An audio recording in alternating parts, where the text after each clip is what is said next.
What is up, everyone, and welcome back to Across the Board, sponsored by MoneyBall Metrics. You have your normal Thursday host, myself, Alpha Dog Bets, here with JD from Line Movers. But we have a recurring guest, friend of the show, guy who comes on here and gives winners like nobody else. Hefe Picks. Hefe, loving the cream jacket today, my friend. Welcome back to the show. 2025, people. Welcome. New year, new color palette. That's what I'm going with. I'm impressed. Nice. JD, we're back. Yesterday was a great day. Before we get into the recap, let's address the comments. We have a bunch already because you guys are awesome in the audience. Nick Castrucci is here. Happy Thursday, brother. We don't know what's better, the Buckeyes win or JD's tennis plays, but guess what? They've all been cashing for us, so they're all good right now.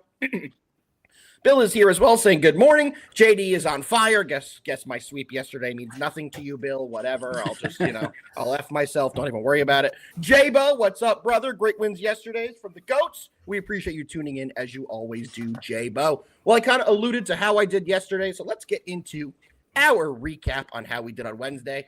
I already said I swept the board. I had 2.5 units on Ohio State, and I had 1 unit on Arizona State. There's one play left in the college football playoffs of this round that I will be breaking down when we get into the game today, so I'll get over that when we do. But I went 2-0 plus 3.5 units yesterday. JD, I know tennis is off the chain. I know your college football is off the chain. How'd you do yesterday? Good, man. Good. I think I did well in pretty much everything yesterday. I finished the day 7-2. We had some nice plays there. But as far as the tennis season, that started back officially for me. I started back I think 3 days ago now. So we are back, and that is great news because now we have plays going all the time. Where in this world is tennis being played right now? They are in, I believe they are in Australia. So we're talking early plays because I think Australia is literally like it's 12 a.m. there right now. They start around 9 or 10 o'clock. Tracks night, and then play throughout the overnight. Gotta love it. Yep. Yeah. And shout out to our TikTok viewers. Today is the first day we are live on TikTok. I'm trying to figure out how to share it. So if you see me looking down, that's me just being an idiot. But shout out. We are so hip. We are so hip. We are so hip. We're all 18-year-olds that know our technology. We're here, boys. We got the TikTok up. It only took us about 7 months, but we did get it going. Over to the comments again. I have to put it up because it's Nick, and he's hilarious. He's calling me a bridesmaid who's never the bride. Nick, welcome to my life, brother. You nailed that perfectly. Nailed it. And J-Bo is saying, what's up, Hefe? We got to get Hefe his love when he is on the show. And Joe is here as well saying, wake. What that means JD gave you a winner and you cashed that winner. So we're glad everybody's been winning. We're glad everybody is here in a great mood. And guys, let's talk about what went down yesterday in the college football playoff. We're going to be honest. This is a bit of a unique show for the MoneyBall Metrics team here with Across the Board. We're only going to be covering the one college football playoff game today, but we want to talk about what happened yesterday. We're going to look at the next game for Ohio State and Texas and just kind of recap what we saw. I'm going to start here. The first game we saw yesterday was Arizona State. Question for you guys. I'll start with JD. Do you have any faith in Texas after that collapse yesterday? Not really. Texas has been that team that we've kind of talked about the whole year. I just haven't backed them at all because they're that team that I just don't trust. And yesterday's game showed exactly why.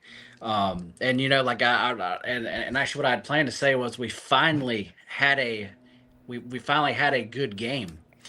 It was not the game I thought though. Yep. But yeah, man, Texas, like I said, this whole season, I've actually not, sorry, I take that back. I did back them in a first half once.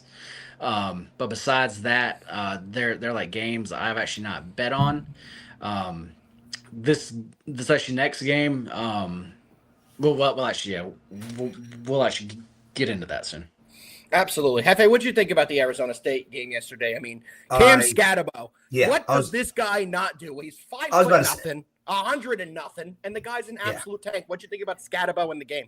I think every year, and I think this has always happened in college basketball where you get to the tournament, the playoff, so to speak, and there's a player that maybe you heard of, maybe you know, but you never like watched, right? Just because they played at an obscure school and they become a fan favorite, and then they end up, maybe before the tournament started, they're a second round pick or undrafted. Now they're a first round pick, right?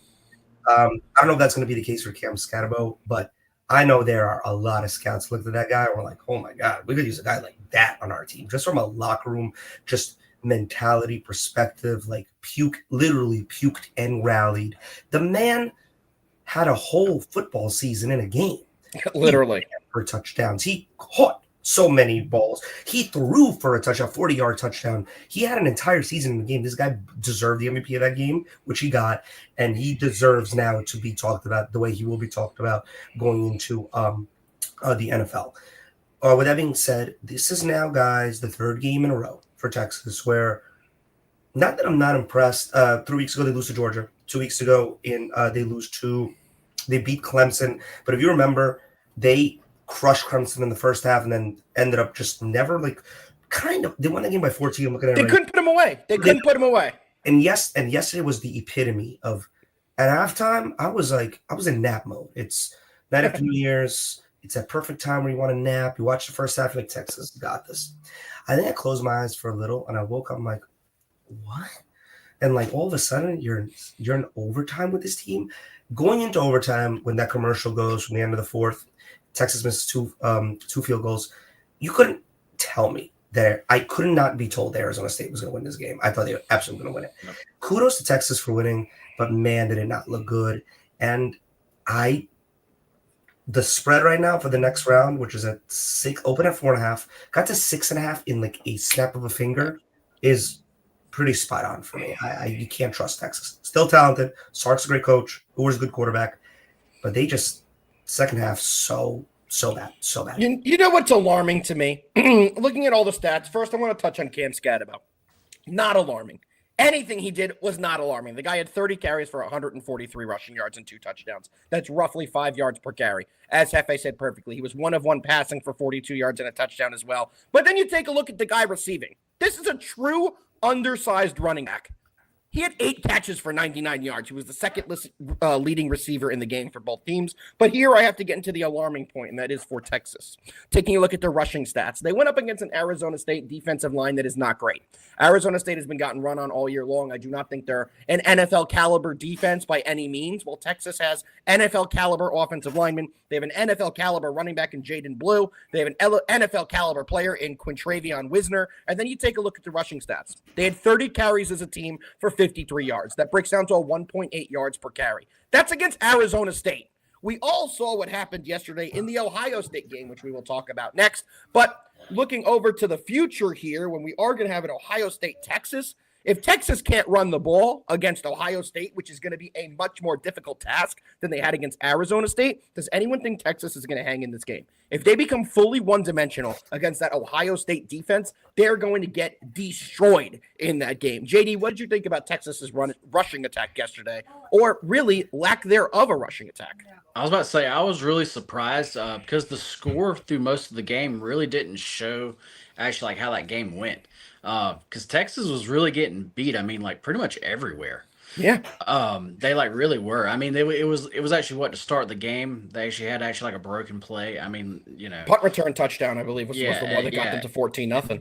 And then actually that. I mean, so besides just those 2 plays, I mean, Arizona State really actually beat them everywhere.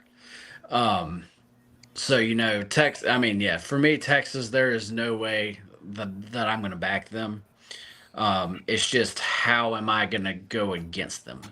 After seeing the first couple games this round, I know there's still one more game, and we still have to see how these 2 teams play. But does anybody feel like Ohio State isn't destined to win this whole thing? I've been saying it for weeks on this show. JD and Hefe, I've been coming on here, and I know, Hefe, you're big on Ohio State too. I know you have that preseason future that you took, so I know you've been rooting for them either way. But this plus 1,400, baby. Took it the day after Michigan won.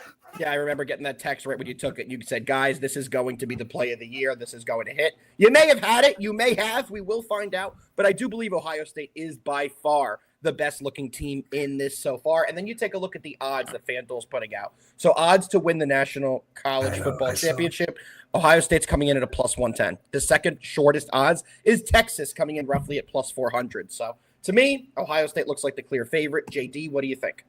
Yes, I mean, very clear. I mean, yeah, there's nothing even like else to really say there. It's a good question. Thank you. Is Ryan Day still on the hot seat? That's what we're. Wait. I'll ask JD the same question, just I'll reword it. Is the only way Ryan Day saves his job if he wins the national championship? Or is his job saved no matter if they go out and lose to Texas? I feel like it's a tough question. You think what? I think he's safe no matter what. You just beat Oregon. Yeah. You had an unbelievable performance in the first round of the college football playoff. You're in the semifinals. If they lose in the semifinals after how they've performed in the first 2 weeks of the college football playoff, he's back. How do you get rid of Ryan Day? And I'm somebody who's been a big proponent and a big person pushing. They probably should get rid of Ryan Day. They should not get rid of Ryan Day. He's done a fantastic job with this program this year. Yeah, the only way I think he's really on the hot seat is if they lose, but if they lose bad. Like if they go out to one of these very subpar teams and just take a bad loss. But who could that really be? Actually, like that's what I'm saying. It would have to be something crazy, and the teams that are left, I just don't think anything like that's going to happen, because I agree, if they got blown out by SMU or if they would have got blown out yesterday to Oregon, that would have been a much a bad mark on his resume. But if you lose to Notre Dame, Georgia, Penn State, or Texas, those are teams that are good enough, all of them, that I don't think he's going to be in danger losing to any of those powerhouses. Hefe, what do you think? I think there's one scenario where he would get fired. One of those just close games to Texas, keeps the timeout in his pocket type of deal. You know what I mean? Time expires or tries to, kick a field goal. Just one of those mess ups where the next morning it's that was one of the worst coaching decisions we've ever seen. I could see that. I could see that happening. I'll tell you one thing. I never really truly thought he was on the hot seat. As long as they didn't lose that first game of the college football playoff, because I was coming off of the loss to Michigan, they had to show some heart, and they did. I didn't think, no matter how yesterday went down, that he was going to be on the hot seat, but I definitely don't think he is now. I could see people, especially Ohio State people, if they somehow lose to Texas, calling for his name. But I think if he beats Texas, no matter what happens in the national championship, he keeps his job, and I think it's one of the best rally situations I've ever seen. I mean, this team had no momentum going into this college football playoff. Nothing. Yep. They had the anti-momentum, actually. Yep. And to see that right now, hands down, they are the favorite, as they should be, by the way, because they're the most talented on paper team, no doubt about it, on both sides of the ball. They have playmakers everywhere. People don't understand how good Caleb Downs is. I hope they saw it yesterday, that he is truly one of the best secondary players in the league, best DBs in the league, Big Ten Defensive Player of the Year for a reason. This team has so many people on offense that I don't even know how you play defense against them, because they have two great running backs, they have a great wide receiver, and then they have a wide receiver who's not great. He's effing generational. I agree. And Nick, what a great comment. What a great comment. That Michigan loss was exactly what Ohio State needed to get their ass right mentally to go into this college football playoff. They were riding on a high. They thought they were unbeatable, and they got served a big slice of humble pie. They ate it. They came back to reality, and they're playing some great football. Another great comment from Nick here. If Ryan Day wins the title, that Michigan game gets swept under the rug, 100%. No one will talk about it. Who cares about a regular season loss when you win the national championship? Couldn't agree more. I have to say one thing before we move on. Me and Alpha were talking about this offline. So Jeremiah Smith yesterday comes out and shows pretty much the entire world that he is the best wide receiver in the nation. No doubt about it. And he's a true freshman. Right now, I think he's better than Marvin Harrison. Yeah, I'm looking at Aiden. I mean, I don't even think Marvin Harrison was the best rookie wide receiver in his group. Matter of fact, I don't even think he was the second best. No, he was not. Matter of fact, fourth. Fourth best. He was not better than Brian Thomas either. I'm talking about, who are you talking about? I'm talking about Ladd, beats Brian Thomas, and obviously Malik. Correct. And then I put Marvin Harrison there. Correct. Agreed. If there was a redraft, that would be the order. I don't agree to that. I think that's how it's played out right now. I still think Marv, because of his natural talents and his raw abilities, probably goes first or second. I think him or Neighbors are probably interchangeable, but I think it's a little early to say he wouldn't go that far. But I do agree with you. Is going to be a wide receiver in this league for 10 years. You could just tell. I agree. You could just tell. Anyway, back to Jeremiah Smith. Maybe it's the defenses he's going up against, but my God, can that man win a 50-50 ball against anybody? And then he could smoke anybody on a go route. And then he runs routes like he's freaking not even Marvin Harrison Jr., but actually Marvin Harrison Sr. Like he's so good. And here's my point that me and Alf were talking about offline. Do you guys realize he has to go back to college for 2 more years? Yeah. Not just next year, but another year. And do you 100%. realize that there's a wide receiver in Alabama, Ryan Williams, who's probably just as good. And that both of these are true freshmen. Why does the NFL have this rule? Why do players have to do 3 Well, you know why? I sent it back this morning. The reason is because of the NFL Players Association. They want to extend the careers of the veterans in the NFL for as long as possible. They want to make the most out of their careers. A lot of guys only play. The average is 2 to 3 years in the NFL. Most players don't have a long shelf life. So they like to keep the talent in the NFL. The kids can now make money in college, so they don't want to rush into the NFL. But because the Players Association has that deal in place, they wanted that 3-year minimum in there. That was because of the Players Association. They wanted the veterans to have as long as possible career. Because let's say, you put a guy, some of these receivers in there who are freshmen that are deserving and they are ready to go, but you're going to knock a lot of those veterans out of the league a lot earlier who are still there producing. That's the reason why. I'm not saying I agree with it. I'm not saying I disagree with it, but that is the reason why they do that. I think we're talking about the 1%ers here, right? Like Ryan Williams and Jeremiah Smith are like literally the 1%. I mean, he's gonna set record. I think he's gonna set a record. Welcome the Ohio State Buckeye himself, Clee Hicks. We appreciate you tuning in, brother. Appreciate you. But yeah, I just think you have to find a way to make an exemption for players that are just another argument we're having. I think he'd be the number 1 pick overall in this year's draft. Agreed. I think it would go over Travis Hunter. And I think since the Pats, we're going to go with the Pats having number 1 pick in this example. They're not going to take a quarterback, obviously, and I can't see how they would draft Travis Hunter over him. He'll be the number 1 pick. It's insane that we have to deal with him 2 more years in college. I get it for a quarterback that redshirts like Arch, where like we haven't even seen the guy play. Like let the guy play first. This guy's played all year. Yeah, I agree, but the reason is for what I said. It's in the contract of the CBA. I do think that they should be able to go right away. We should see the best talent. Whoever is the most deserving should be there, but I don't think that rule is going to change. I think that it is going to stay how it is. JD, question to you. Do you think Ohio State's going to win it all? Final question before we get into the game of today, Notre Dame, Georgia. Yes. I just don't see the makeup of actually any other team. I mean, if actually they play the way they've played the past 2 games, like it's not even going to be close. It's just, it's just can they stay? I mean, actually, they like peaked. I mean, the perfect time. Yeah. As long as Will Howard does not make mistakes and plays like he's playing, they're unbeatable. Yes. It's not. It's like JD just said. It's not going to be close. If he's not throwing picks, and you have to figure out how to cover Agubake and Jeremiah Smith, and then they're going to hit you with Judkins and Trayvon Henderson at the line.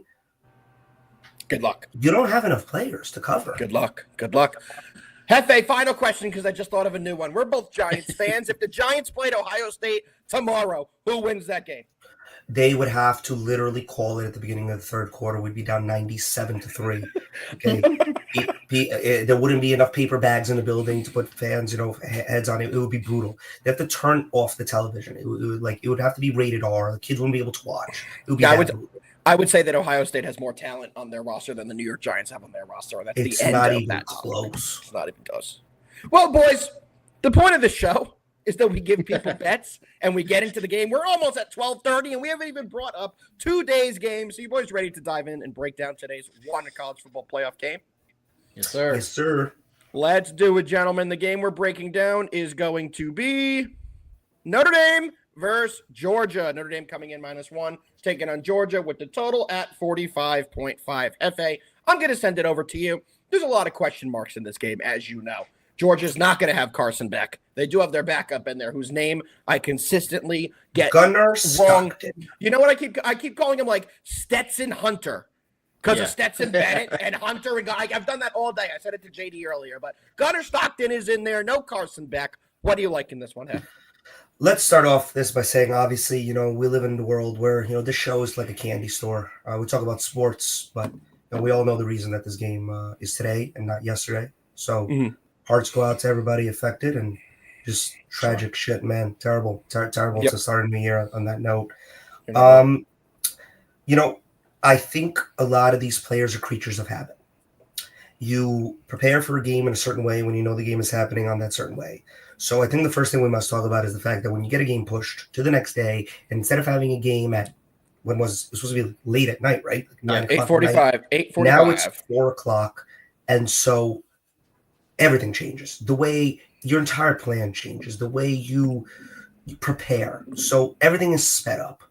I think first and foremost, that means that coaching is going to be at an all-time high today. Yep. And thank God, in my opinion, we have two amazing coaches, both sides. Freeman and Smart are, in my opinion, top 5 coaches in their own realm. I agree. So let's go to the quarterback on Georgia thing. Carson Beck out, surgery. He's gone. He's declaring for the NFL. Why? I have no idea, but that's a conversation for another time. People have to stop thinking that like Gunnar Stockton they found him on the couch. They just signed him from the practice squad. He's a 5-star quarterback on Georgia for a reason. And the only reason he hasn't been playing is because Carson Beck is. So let's not act like Gunnar Stockton's just was a transfer from Tulane. You know what I mean? Like this guy. Whoa! That was my team this year. Green Wave was unbelievable to the Alpha Dogs. Don't you dare slander the Green Wave. Hey, don't feel bad for him. He got paid $8 million to go be Duke's quarterback next year. Don't feel bad for him. Okay, yeah, but my Green Wave family is very upset we lost our quarterback. Okay. So it's been a tough Anyway, Gunnar Stockton's going to be fine, guys. He came into Texas. If you remember, second half, he threw a pretty bad pick, but I mean, that's to be expected. Now he gets to watch tape. Now he gets to prepare. And Georgia, Notre Dame, this is two teams that I think are going to be very well balanced. But Georgia's the more talented team here. I can't look past it on paper. Trevor Etienne is a great running back in his own realm. They have great wide receivers. This might not be the Kirby Smart defenses of old where 37 players are drafted every single freaking year. But there's still a lot of good playmakers on there. I think they got 2 players on that defense. I can't think of their names that are going to be top 10, top 15 picks from that defense. This is a good team. I think Georgia comes out here, and I think Georgia wins a close, low-scoring, trenches type of game. Taking Georgia on the money line. I also lean the under, and it goes towards my point of the preparation here is so key. Players' times are off. Everybody's also, there's an elephant in the room, obviously. Everybody's got a little bit of nerves. Yes. I think you're going to see teams that are going to do the safe plays today. Yeah, I'm somewhat in the similar boat as you. I think the best play in this game is going to be the under 45.5. This was what I was on yesterday before we knew the game was going to get canceled. I'm still playing it yet again today. I think these teams are going to come out a little slower, and I think for all the reasons Hefe said, a lot has happened in the last 24 hours in their realm. They were getting geared up to play a quarterfinal playoff game yesterday. They had to gear down. Now they have to gear back up again. That's very hard to do mentally, as well as Hefe said perfectly. We all know the situation that happened in New Orleans. Obviously, it's terrible, but obviously that's going to weigh on your mind. Like, if I was playing in that game, you're human. You're a human being. They can say as much security as they want. But everyone knows the story that's being pushed out. And I hate to talk about it, but the story that's being pushed out originally was that the guy who did everything had 4 accomplices that have not been caught yet. Now, the FBI is saying, well, we're not sure he had accomplices, so the game is going to go on, but he might have. So if you're a player thinking about that, there still might be guys in the loop. It's a lot mentally. It's a lot mentally on top of a situation that was already a lot mentally. It's a very tough situation. Just being in this game as a player, it's very mentally taxing. It's strenuous. And then you have to go through everything else with the cancellation, getting re-prepped. I think it's going to be a very slow start to this game. Also, besides that, I think these two defenses are the best proponents of their teams. We all know what Georgia is. We all know what Kirby Smart teams are. They are defense first. They're going to grind you out. And on the offensive side, they're going to play smart football, not turn the ball over, and grind out a tough win. That's what's going to happen tonight for one of these two teams. I think it's definitely going to be a defensive battle. And by far, my favorite bet on this game is going to be the under. I think this first half is going to be extremely slow. Like I said, I think it's going to be a very, very slow start and a very low-scoring game. I would also lean the first half under. Nick, I do see you putting it in there. But full game under is my official play. I put it out before the game got canceled yesterday. My bet is not canceled. I'm still sticking with that under. And if I were to pick a play again today, I would do the exact same thing, under 45.5. JD, do you agree with me? Do you disagree? Do you like Georgia? What do you got? I think this line is actually pretty crazy. The fact that Georgia is actually not favored now. I see people are betting the other side because Carson Beck is not playing. To me, that is wild. They obviously do not know anything about this team because Gunner motherfucking Stockton is going to show them. Okay. People just really don't know actually like who this guy is.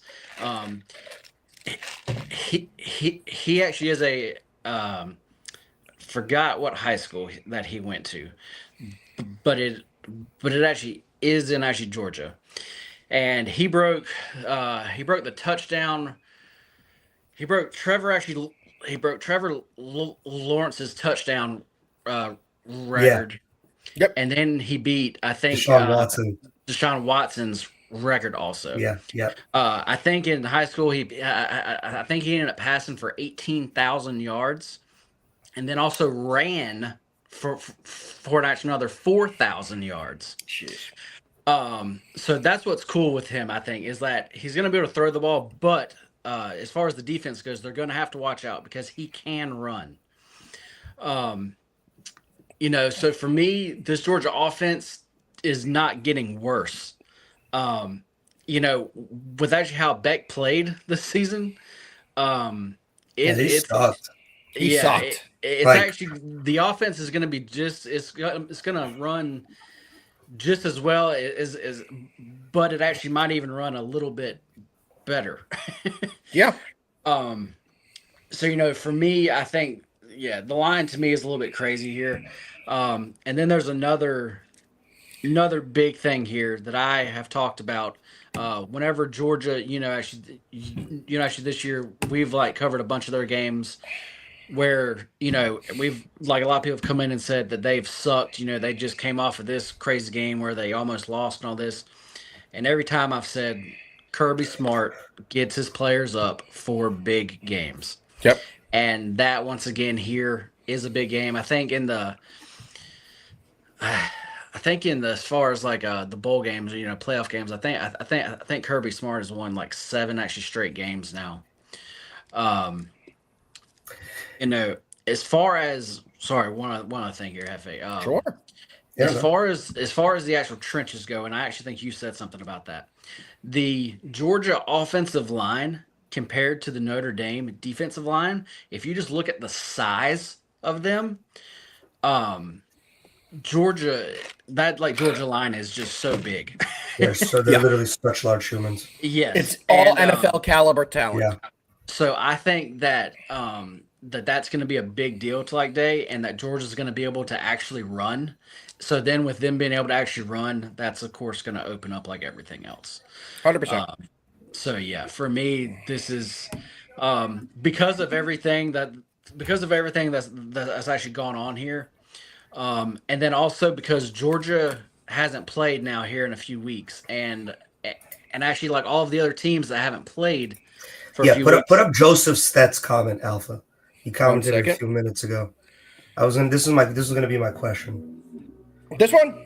Yeah. Okay. Yeah. Well, yeah. That's what I'm saying. With all those teams that had the break, they have not looked great. Yep. So that's the only reason why I'm not going big here. Is actually is actually for that reason, and then the fact like as you said also, Hefe, just the players and the game is not when it was supposed to be, so everybody's a little bit off here. But agreed. Yeah. 100%. All the routines are fucked in this game. Yeah, I think creatures of routine are athletes. Mm-hmm. They do the same thing on every game day. They eat the same crap. Mm-hmm. They go through the same routine, and they cannot do that for this game. I think the rust factor, that question, why I wanted to put it out there is I think absolutely it's real.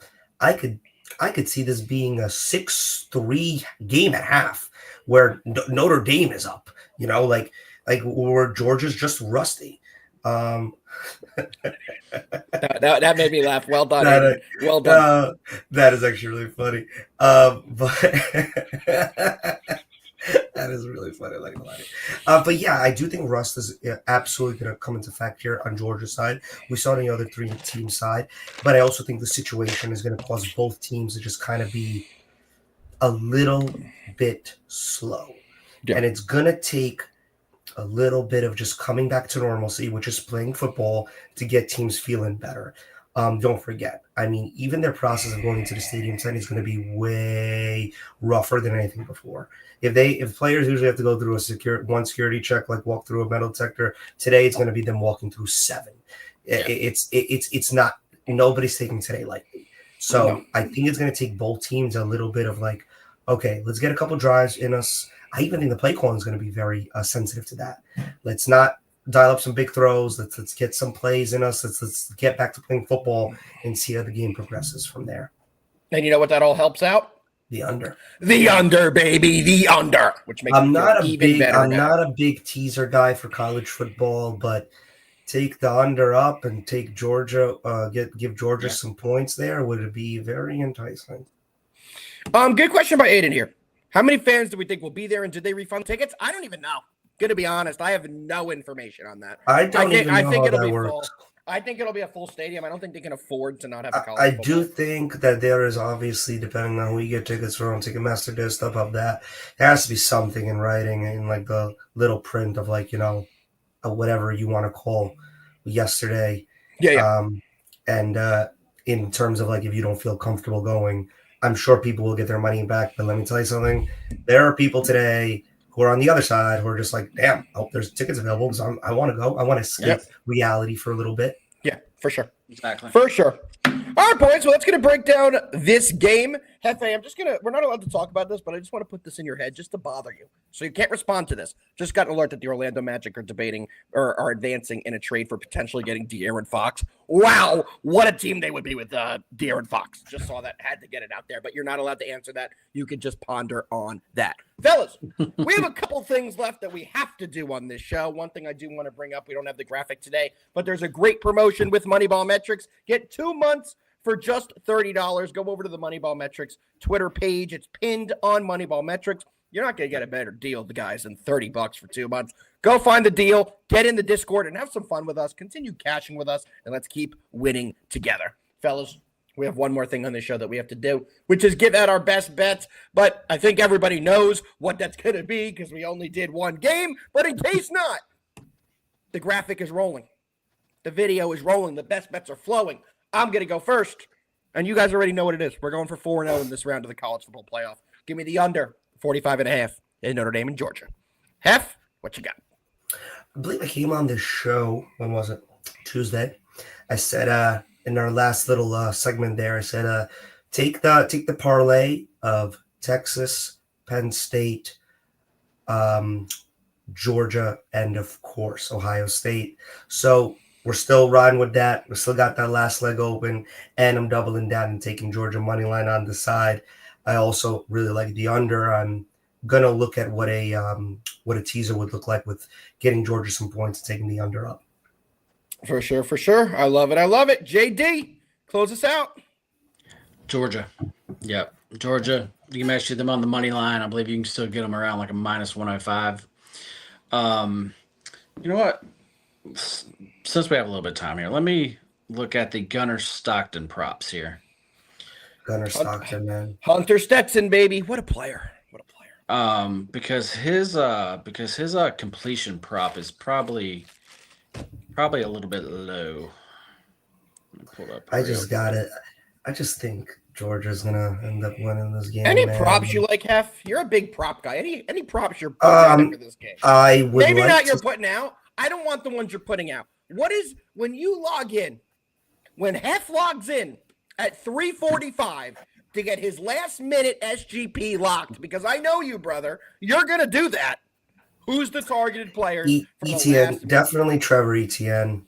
I mean, I just see, first of all, Kirby is not going to dial up a bunch of throws for Gunner in the first half. He's got to see how he looks inside of the game flow. So you go with your best offensive player, and that's Etienne by far. I think you're going to see him get a lot of carries. I do think that Notre Dame's going to be prepared for that, but this Georgia offensive line is just bigger. He should get yards. I'd be interested to see what his over-under is. Not just for the full game, but I'd be interested to see first half what his rush yards are. There we go. And guys, one more quick question for Nick. I am definitely more comfortable with full game, but I do think the first half is good. Nothing is a hammer, especially with the current situation. I'm only doing one unit on this game for all bets. When it's a weird situation like that, things can go in a million different directions. Just remember that. Nothing is going to be a guarantee in the college football playoffs, let alone a game that was canceled due to a incident like we had yesterday. So for me personally, it's 1U all the way, but I do still like under first half. But I prefer full game. Okay, so you can get his completions over 15.5 over at Bet 365 at a minus 125. I actually would go over that. Because yes, they are going to run the ball, but I think they're going to have a lot of basically like a lot of short stuff. And those are going to add up quick. So there we go. Well, fellas, let me put up the graphic. JD, you gave your best bet already, right? Yes. Just making sure. I am known to sometimes forget letting JD getting his bet in, and that's what everybody wants. So that is my apologies there. Let me get the graphic out.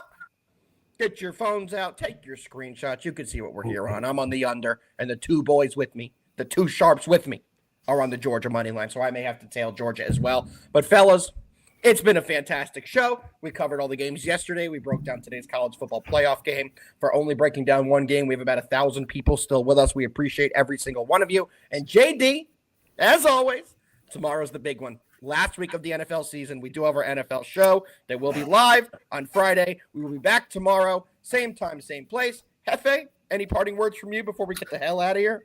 Hey, man, let's keep 2025 unblemished, baby. Have yet to lose this entire year. Can you believe that? Can you be undefeated this entire year so far? Where else are you going to find that? Where that continues tonight, Georgia. You're not going to find it anywhere else but MoneyBall metrics. JD, you got to do the thing. You got to do the thing. That a thing. Well, it is now 2025, and it sounds like we are all hot here. This is going to be a big year for all of us here. And then as far as the show, we have some big plans for the show. So, yeah, this is going to be a really great year. But most of all, as far as actually today goes, let's fucking win.